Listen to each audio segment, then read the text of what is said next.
Balangir Ayurveda college annual day थिला तो समस्त को प्रथम तो बहुत बहुत अभिनंदन जनामी बहुत सुंदर हिसाब रे आयोजन करिसन मेनली प्रिंसिपल सर आ सब स्टाफ स्टूडेंट्स मान को बहुत अभिनंदन जनामी आज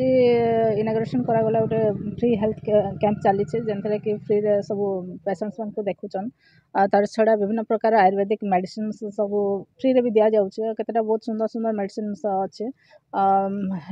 कहले कि आज इस दुनियाटा गोटे केमिकल युक्त हो जाइए तो आयुर्वेद बहुत डिमांड अच्छे आपण मैंने वैदिक जुग के भी जीवे सब आयुर्वेद गोटे इम्पोर्टेंस थिला आबे लोक मैंने अवेयरनेस हेन आ सब आयुर्वेदिक जिनिस यूज करवा लगी चाहून तो आयुर्वेद डॉक्टर्स सब मेन रोल अच्छे आ भगवान का तुल्य समस्त मानुचन तो मुझे उज्जवल भविष्य लगे भी कामना करमी आते पार्छन तुम आयुर्वेदिक जिनिस यूज कले आम देहटा भी ठीक रहा मुझे आशा कर एक्चुअली आम सरकारी आयुर्वेद महाविद्यालय वार्षिक उत्सव आमर 2 दिन धरी पालन करने आम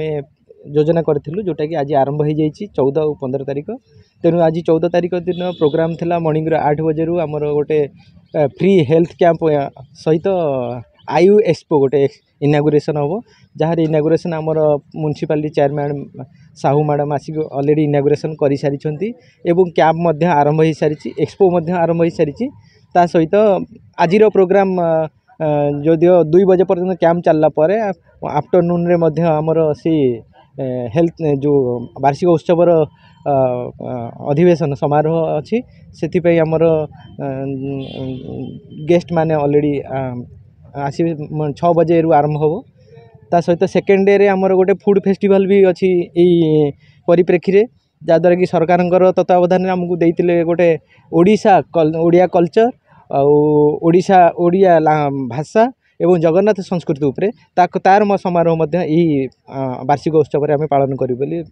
निर्णय कर